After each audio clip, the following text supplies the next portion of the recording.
This is the Then Everything After podcast with your boy Amax. Chantel. And Franklin, aka the King of Trainers. How we doing, guys? Hey guys, all Yo, good? We're here. I love it. We're kind of back, aren't we? We're kind of back. All right. What's happening? Okay, so yesterday was a little bit rough.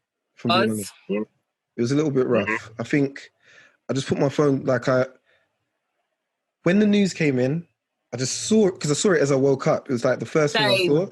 I got out of bed to set my phone, and exactly. It was like, ooh, okay. I didn't know how to think or feel about it.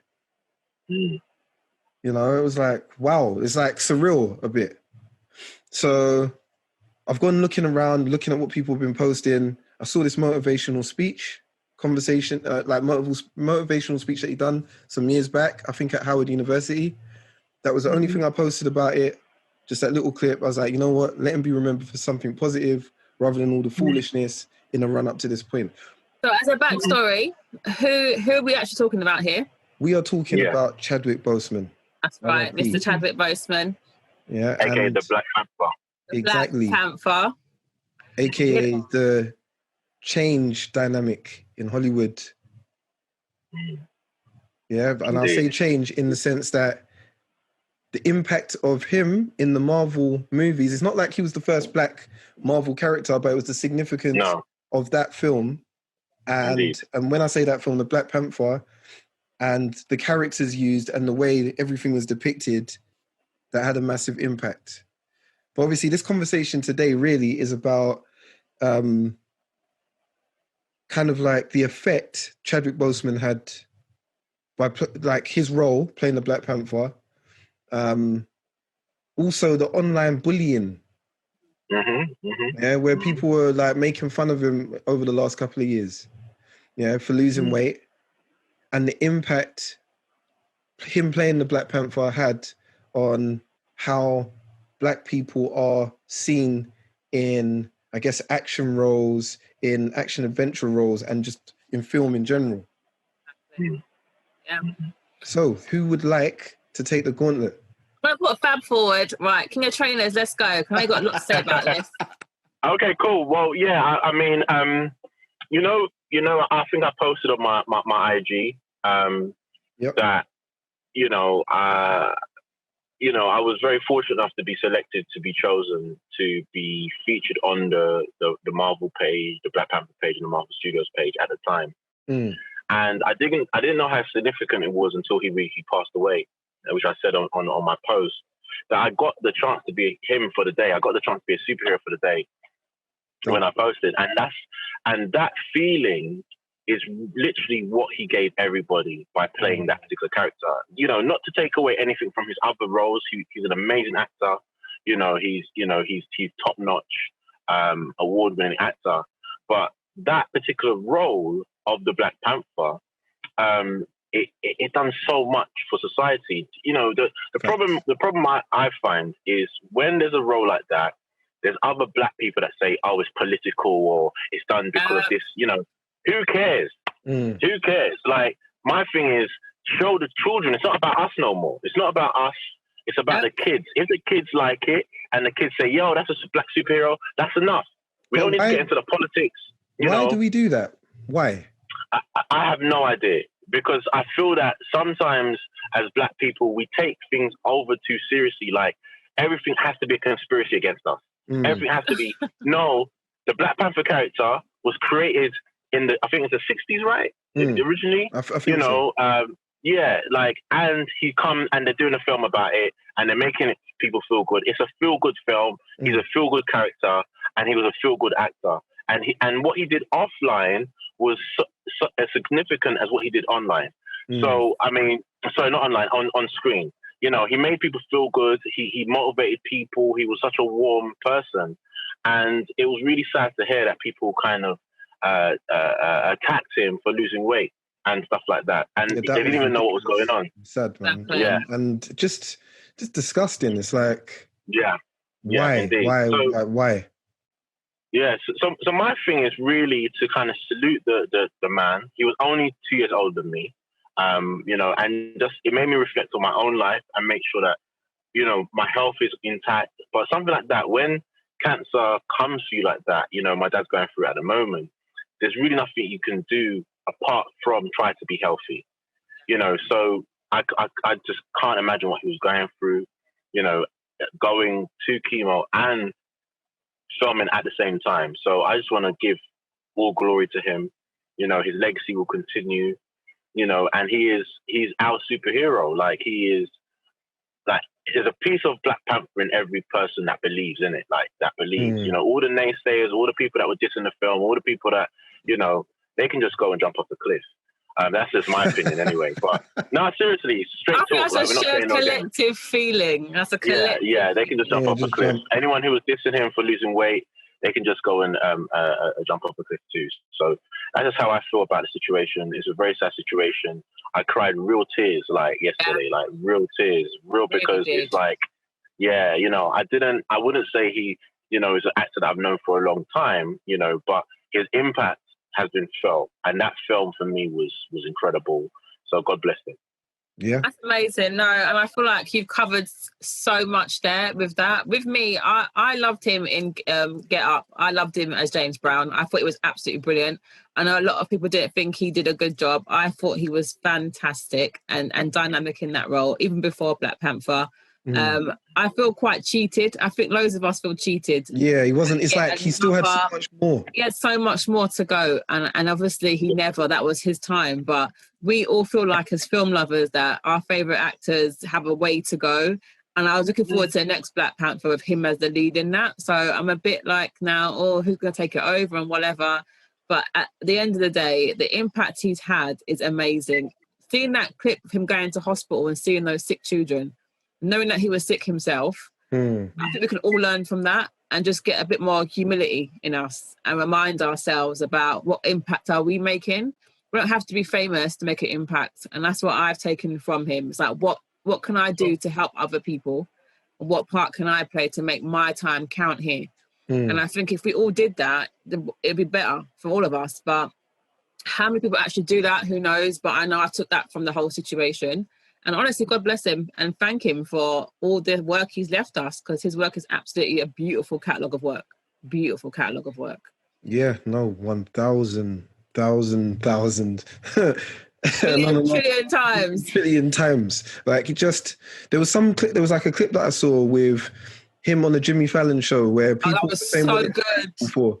Yeah, I saw that. And then he comes out and they're surprised and, you know, he was just there to interact with people. And it felt like sometimes you feel like people do stuff for staged reasons. Like they do it to keep building their star, et cetera, and it's a PR move, et cetera. I felt like he just represented himself and represented us well. Yeah, that's how I look at it. That's how I look at how he approached his craft and his work, and the way that he approached fans and the way that he approached the general public. It just, you know, all I could do is just try and take a leaf out of his book. Just doesn't matter what you do, what you achieve, where you get to, remember where you came from. Indeed. Yeah. Like I know there was even a story from Angela Bassett, and she was saying that story was amazing. She was saying that she was supposed to receive her honorary degree at Howard University, so she went to receive her degree, and he was the person to take her, I guess, around Howard University. That was like a chance meeting, you know, and then they got talking about sponsorship, and she put him onto Denzel. Amazing. Yeah. But it's because but remember, to be in that situation, a lot of people just think it happens by chance. Things like that. And that's the sad thing. Oh, you're just lucky. Oh, you just this. Oh, you just that. It's like, no, your hard work shows. Yeah, your consistent hard work shows. And you could see it. You could see it. It's not like he just came from nowhere, just out of the blue. It built over time, but it was consistent. And I think what is... And I think what is really sad is he's now becoming the new Denzel. He was now getting onto that, you know, upper echelon of acting, and he was at the prime. the prime of your life. And I was waiting for Black Panther 2. I was even telling my students that I'm going to be in Black Panther 2 because of my being featured on the thing. It just feels good. It feels something that you want to attach yourself to. Yeah. And he made that feeling happen. Like, all the bits, I'm still alive, and all the Wakanda forever. Like, it's just I put a post up today, and it said it was something LeBron James said, and it said we lost Black Panther and Black Mamba in the same year. And it's that tough. Very tough. Yeah. That hit me. Like, I was cut. I was like, yo, this thing right here is madness. But I want people listening to this conversation to be encouraged. Yep. I want people to listen to the conversation to be encouraged, because when you are watching us talk about this, it is not too late. I put this in my post. I said it is not too late to do what you need to do to change your life, if you need to change your life, but just to do better. So like, because I feel that with what we're going through during this COVID period and stuff like that, people feel discouraged, so when something like this happens, it's a knock-on effect. Like, so, oh man, not again.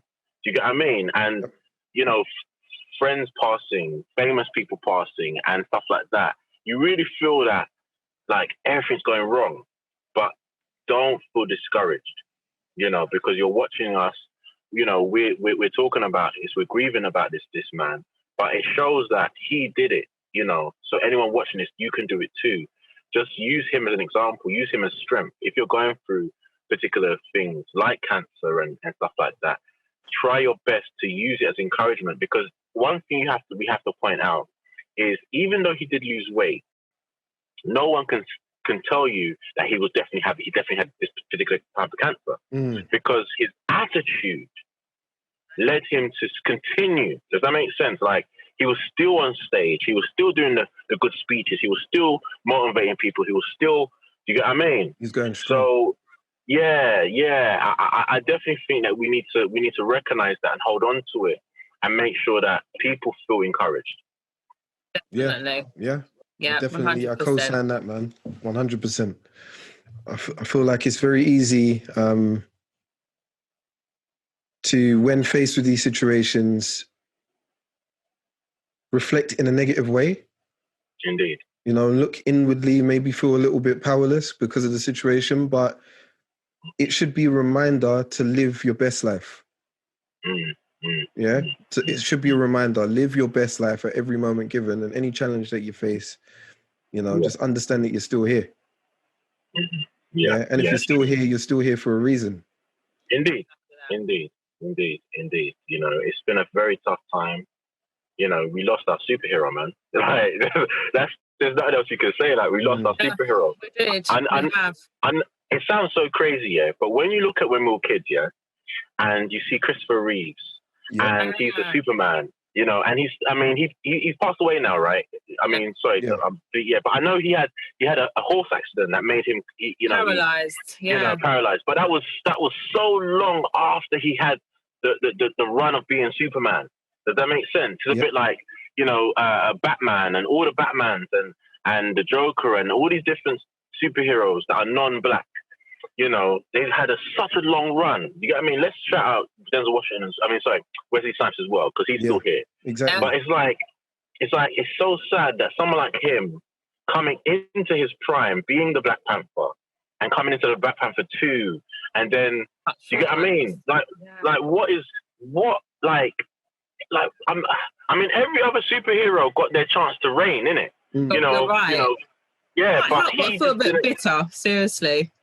Yeah, no, I do. I feel bitter. I feel like we just got. It's just been. It's like, I don't even want to say it's because he's black, but it is because he's black.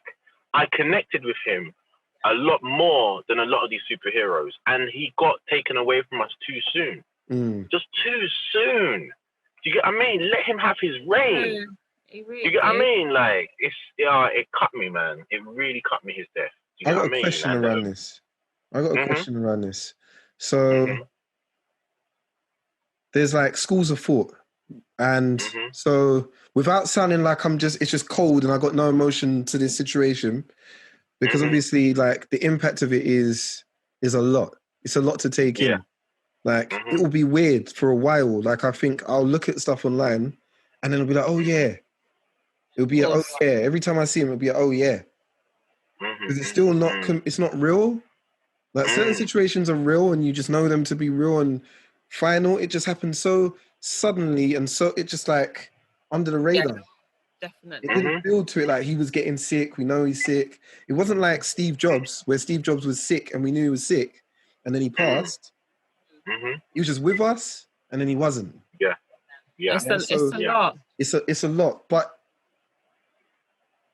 do you feel, because someone said something to me actually in a conversation, which I was having this conversation, and what was said to me is, no matter what, the film has to still continue, and someone has to fill those shoes and just get on with it, because as we know, and I'm not trying to be pessimistic or like say anything negative about anybody in particular, but we don't want this to be a tokenistic situation where it's like, okay, you've had your film now, this has happened, unfortunately, we move on to the next superhero, gets kind of cut there. That's your moment of that. Yeah. I mean, how do you feel about that concept? Of them cutting it?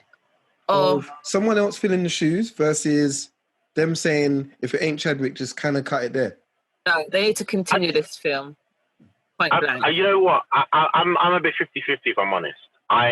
I want them to continue, but I don't want them to continue where the actor's not up to standard. Do you get what I mean? Like because remember, they're gonna have to find a way to kill him off and then bring someone else in. And you know what was crazy is that his what's his name? His rival in Black Panther, Killmonger. The actor. What's his name? That's his name. Michael B. Michael B. Yeah, Michael B. He's the only one I could think of that could face it, you know, but he's already been in the thing. Yeah. So do you know what, guys? No, actually. Sorry, just quick come in my head, but please keep in mind, if you go back in time when the film was going to come out and they were saying who's going to be the Black Panther, many black people were against him being the Black Panther. Let's not forget that. Because he was African American, they wanted an African actor to play the Black Panther, and they were angry that it was him. So we have to be open-minded that he would not want this to be shut down. This is his legacy too. It's true. He wanted to continue. And I think it's a perfect time to get an African actor. There must be African talent. I agree. They must step in and do this. Idris Elba. I agree. It's all Idris. Idris Elba. He carries a heavy weight. It's always Idris.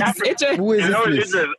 Have you seen that clip they've done where I'm Idris Elba? Have you seen that thing? I'm Idris Elba. I can do anything. That's funny.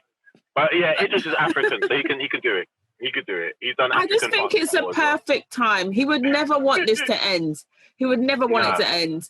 And we're scheduled the next one in 2022. Apparently, that was the next one meant to be out. Yeah. And we've got to keep it going. The children deserve it. Everyone who looked up to him deserves it. And I know he'd want that. I can feel he would want that.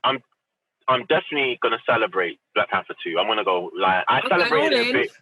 I'm going all in, we're going to go big. Like, we're going to go big. Like, you know, we've done the BFI. Break more records in the box office, that's for sure. Oh, indeed. Yeah. We've done the BFI last time, so I'm definitely going to try to get something big because it's important. We need to really support these films so they can keep on making them. That's right. I think it's so funny because you said something right in the beginning, which was that, you know, you had people who said this is a whole political thing, and so they weren't really for it, and like I can't even. You know what it is when people say, unless something really sticks out, my brain just kind of just blocks it. Yeah. So I can't even like use something as an example, but I just know. My impression of that was, but they have nothing to gain from depicting black people as in a position of power having their own world. Like, where's the L in that? Yeah, but you see, the problem is because you know what it is, because I think that sometimes, not to even play devil's advocate, but sometimes I think these people who have these naysay attitudes, because we've been tricked so much, throughout the history of for the past 500 years, I think they don't trust anything that's done in our favor. Does that make sense? Which is understandable. I get it. But I think there's sometimes where you have to really just sit down, watch the film, and not attach anything to it. You get what I mean? Like, literally, just don't attach anything to it. Allow yourself to be entertained. And that's it. Yeah. Simple things. Keep it moving. Like, it's not that deep. It's not that deep at all. Can I just add and just round up that this just also, I'm not saying go back in time, but if you remember when the film was mentioned that it's going to come out, people were saying that it's going to flop because it was an all black or predominantly black cast. Yeah, they did. And we came out and we proved that we have big spending power and that we can go behind our projects, and we made that happen and we broke records. Yeah. And that's the reason why we've got to do the next one. We don't want to do it without him, but we have to for that reason to break box office again. That has to happen. And whoever has to step into them shoes, I will pray for him because he's going to need a lot of prayer because it's not going to be easy. Wow, it's going to be wild. That's cool. It's going to be wild. But I agree. I think let us see what happens. Let's see what's next. Whatever happens, I'm sure we're going to discuss it. But I definitely feel that we need to start to prepare for it. Do you get what I mean? And be like, okay, how can we support it? How can we champion it and see what happens from there. Exactly that. Agreed. We definitely need to get behind projects like these. It'd be nice to see more projects like these. Definitely we need a lot more. What would be even more interesting is if we got to a point where from production all the way up to raising the capital to get a film going to everything was done in-house. And so, I feel like that would be a great thing to see. And I know certain people are making strides towards greatness. Like, obviously, I know Noel Clarke does his thing. I know Rapman does his thing. Indeed. I know Idris has done some stuff as well, apparently, as well. Oh, yeah, Idris he's done a few bits. Yeah, like, wasn't Yardi his film? Yeah, Yardi film, yeah, correct. Yeah. So, yeah, I'm sure there'll be a lot more as time goes on. Yeah. But, obviously, I just want to... It's a bit of a weird one, but I want to send my condolences to Chadwick Boseman's family. I doubt they'll see this, but, I think most people really felt it. Yeah, just looking at social media, I just think everyone felt it. Like, I literally clicked Instagram and the whole thing was Chadwick Boseman, nothing else. And if it wasn't a quote or a video, it was a picture. Yeah, I think I think universally it was felt. Yeah, so from my end, I send my condolences. I know that we are short for time, so we got to close out. Mm-hmm. But if you've watched this video, I just want to thank you for taking the actual time to watch this from beginning to end. And if you haven't already, please like this video. If you don't like this video, I don't know what to tell you. I really don't know what to tell you. You're a hater if you don't like this video. Yeah, you're a hater. Exactly. You're a hater. Exactly. Straight up and down. Yeah. Please leave a comment. What was your best Chadwick Boseman moment in film? Yeah, whether it's Black Panther or whatever it might be, leave a comment. As I always say, subscribe to our channel because it helps us to gain more traction and for more people to see that we're the real ones. Yeah, and make sure you hit the notification bell so you never again miss another one of these amazing, incredible conversations with the Then Everything After team. This is your boy Amax. That's Chantel. I'm Franklin, aka the King of Trailers. We're out. Peace.